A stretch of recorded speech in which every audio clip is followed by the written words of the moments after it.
All right, good morning, guys. Yesterday you read about the causes of World War One, and so I'm going to kind of just start with the impact and move you a little bit forward today. I'm not going to make this video very long. I don't want you to spend a whole bunch of time like dwelling and stressing out, but I want make sure you take your notes and just listen and do this video and play pause it. So once again, we had the mania causes of World War One, which are militarism, alliances, imperialism, nationalism, and then the IA stands for the immediate assassination of Archduke Franz Ferdinand. So with his assassination, there'll be a couple impacts here. So remember that Gavrilo Princip belonged to a terrorist group called the Black Hand, which means that it was a small terrorist group that pushed their agenda. But because of one small group, there will be a worldwide war.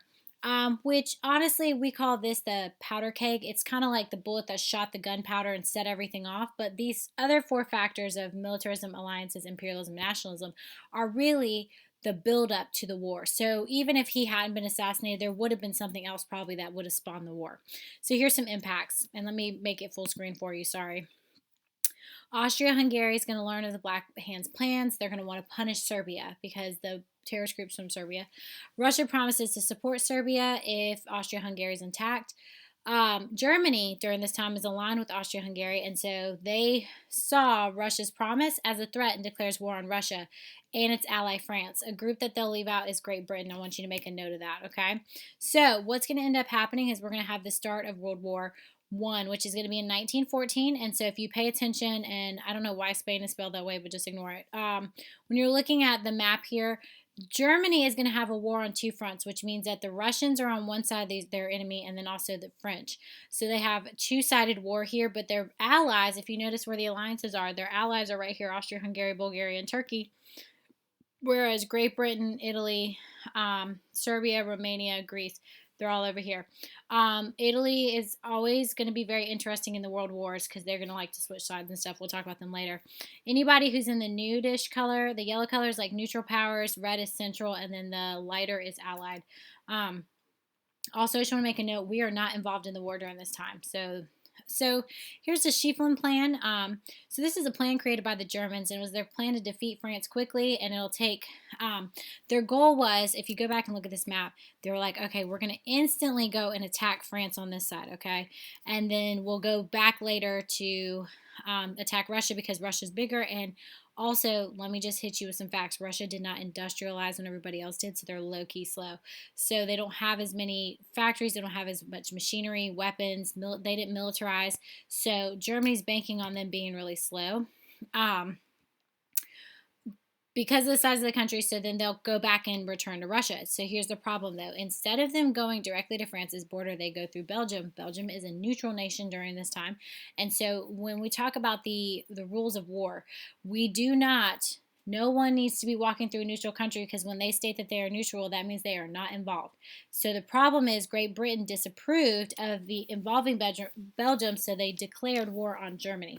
So Germany originally didn't declare war on Great Britain. Great Britain has an awesome air force during this time. They're also a very strong country, so they kind of wanted to try to leave them out. They will do the same thing with America. Germany is not trying to get the Americans involved, and so they don't declare war on them, but then when Great Britain sees they went through a neutral country, they're like, oh, we're getting involved. So here are your two sides. You have your central and allied powers. You don't have a map for this today, so we're just going to look at it.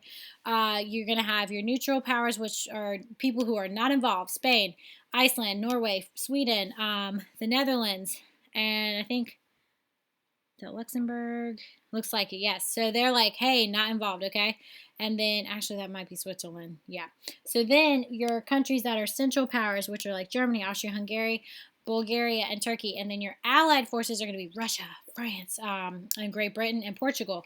And then you'll see like Greece, Serbia, Romania, and then you have some of the African countries because remember, they are imperialized during this time. So whatever country owns them is who they side with in the war. So couple early battles. I'm not going to talk about all these because at the end of the day, what you need to understand is that there's going to be a tick for tat. So the Allied forces are going to have successful moments, and the Central forces are going to have really successful moments. But the big thing and the big issue that you may want to keep in mind is that Russia is going to have a very difficult time fighting in this war. And tomorrow we're going to talk about how during this time Russia started to have a revolution. And let's be real, when there's a world war, it's not the best time to have a revolution in your country, because that means that your government is shifting and your beliefs and belief systems and ideologies are manifesting themselves, so it looks different. But what you understand is that Great Britain is very strong during this time. France struggles in the war, and Russia's going to have a very difficult time, and they're going to lose at the Battle of Tannenberg, and that allows, Germany attacks Russia, and the Germans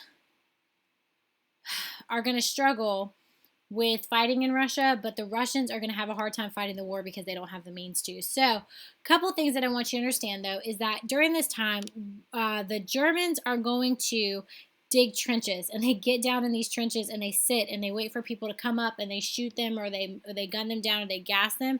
And the Allies, which would be like France and Great Britain, are going to respond by digging their own trenches. But here's the issue: it leads to trench warfare, but also a deadlock. And a deadlock means that we're not making any progress on any side. So this is going to be a new type of warfare, and it's called trench warfare. So if you take a look at this image, and I would totally pause here and just take a look. This is like the setup or dynamic or logistics. So you have, like, first of all, concrete blockhouse with machine gun. Machine guns are going to be new technology during this time. Rapid firing of bullets, so you can take out a large amount of people at one time.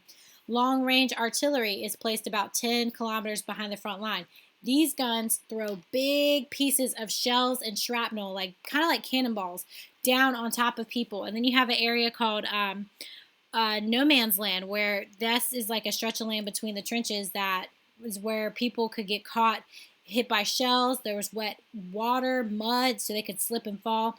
The machine gun would fire at them. And also there's barbed wire, which barbed wire historically was created in America to keep cattle in their like land area that was owned by the farmer. Well, barbed wire now will be used to catch people. So I want you to think about how devastating it would be to get caught in barbed wire and then be mowed down by a machine gun. And this is how we fight World War I. So take a moment, pause, and look at this. Also, there's a lot of new innovations: concrete, brick house, machine guns, barbed wire, trenches, artillery fire, communication trenches, aircrafts. That's a big thing. And these aircrafts are not like the planes we have now. So these are some images from the trenches. So you can see there are soldiers there, here. This area, if you look here, there's a lot of water down here. And so there's going to be this issue called trench foot, where people's feet rot. The conditions of trenches: rain puddles, poor sanitation, lice, rats, creatures, over the top orders. So if you're like head person in the military told you to go over the top, that means you had to go over the top out of the trench and try to gain ground for the troops. And then the dead were left where they were because you really didn't have time to pick them up. So this is a picture of trench foot. So if you see those first and second toes are rotting, this guy is about ankle deep in water. There is shell fire right here. This is no man's land. So this used to be a beautiful forest in France, but it was destroyed by all of the warfare. And then that's a great movie clip you can go back and watch in the Prezi. But new weapons are going to be poison gas, mask, machine guns, tanks, aircrafts. Aircrafts were used to spy but also drop bombs. And then if you look here, they have on gas masks. So we had this thing called mustard gas, which once you inhaled it, it burned your lungs, but it also could blind you. That's a shell. Those guys are using machine guns. And that's also a tank.